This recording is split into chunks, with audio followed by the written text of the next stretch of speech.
There are accidents, and there are accidents. If a child accidentally spills a glass of milk, the milk can be wiped up. The glass can be replaced.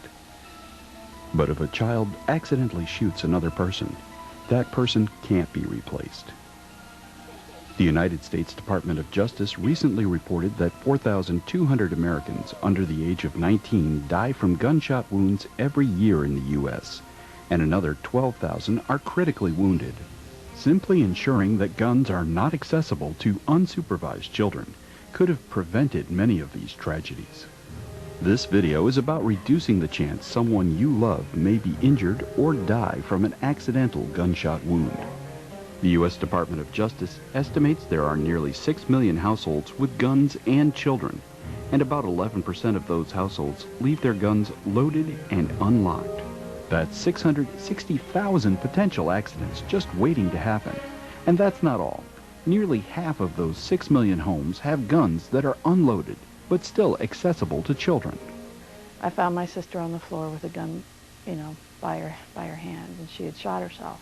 I guess in retrospect, looking at the fact that the gun was there to protect my family, and it wound up, being a part in killing one of them, is ironic considering my father's a doctor and his job is to save lives. This is a .38 caliber revolver, similar to that found in many homes in America today. It fires a .38 caliber bullet each time you pull the trigger. It is so small, so lightweight, and the trigger is so easy to pull that even a child can pull it.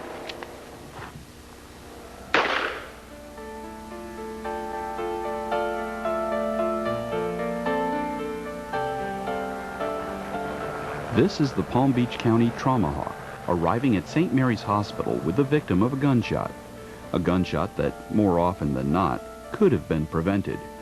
Gunshot wounds cost everyone a lot of money, but more important, a lot of heartache.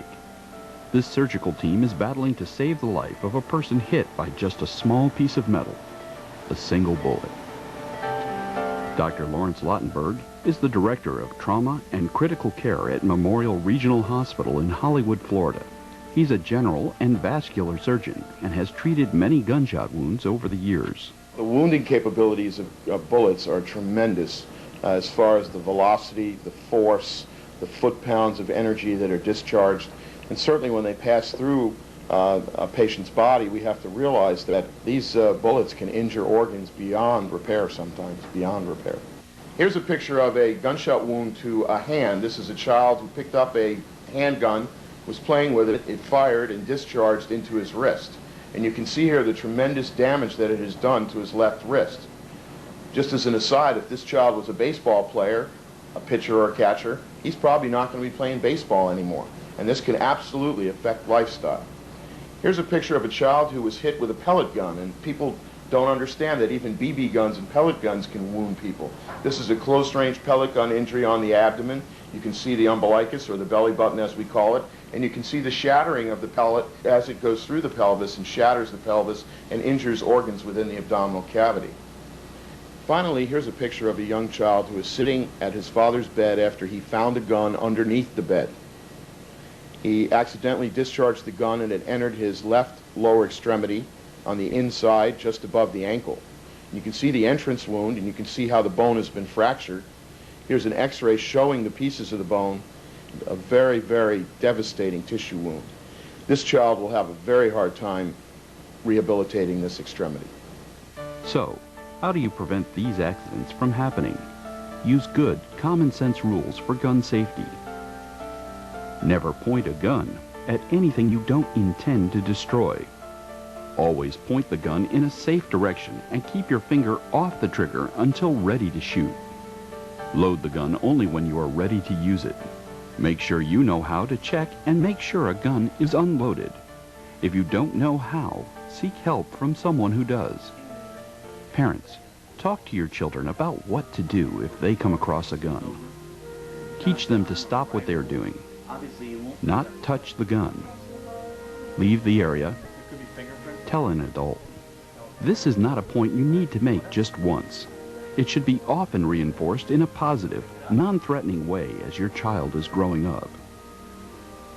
If you own firearms, are they safely stored in a secure location?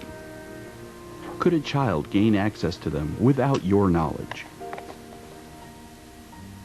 Even if you don't own a firearm, take the time to discuss gun safety with your relatives, neighbors, and friends who may keep guns in their homes.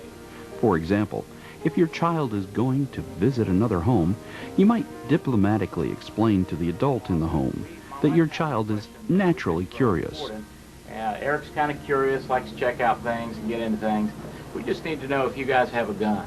Yeah, we do have one gun. Okay. Is it something that you keep safe and locked up with trigger lock and bullets in a different location? Yeah, we do. It may seem like an awkward question to ask, but there are many parents today who wish they had asked that question before their child or one of their friends was injured or killed in an accidental shooting. Gun safety is one of the most important responsibilities of being a parent. Ensure that all guns you own cannot be reached by anyone who should not use them, especially children.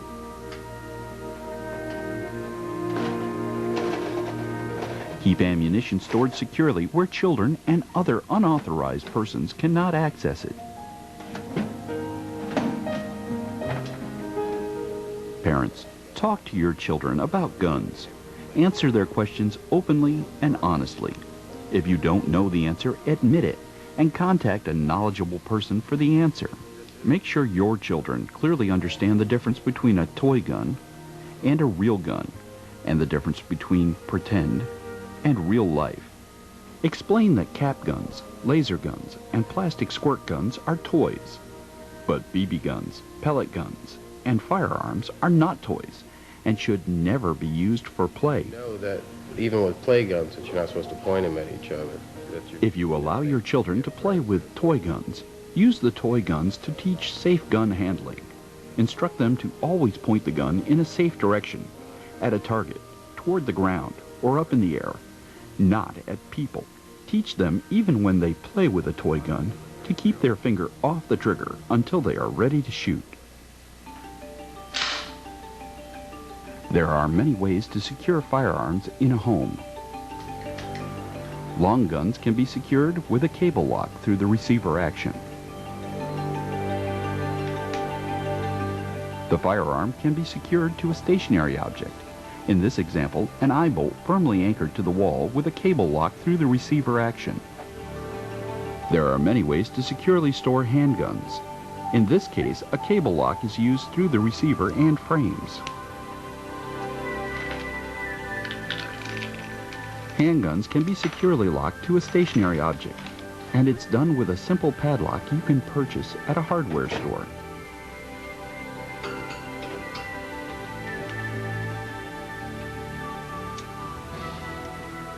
You can also use the padlock to properly secure a handgun by simply locking it on the gun in such a manner that the gun can't be closed.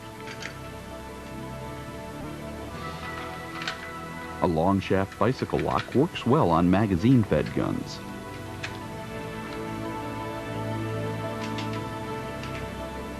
Gun boxes and gun safes are the most secure way to store a gun because they restrict access to the entire firearm.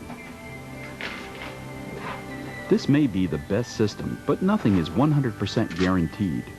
You need to review your options and choose the system or systems that work best in your particular situation.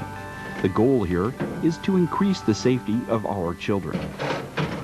Gun ownership is common in the United States. In fact, it's a right.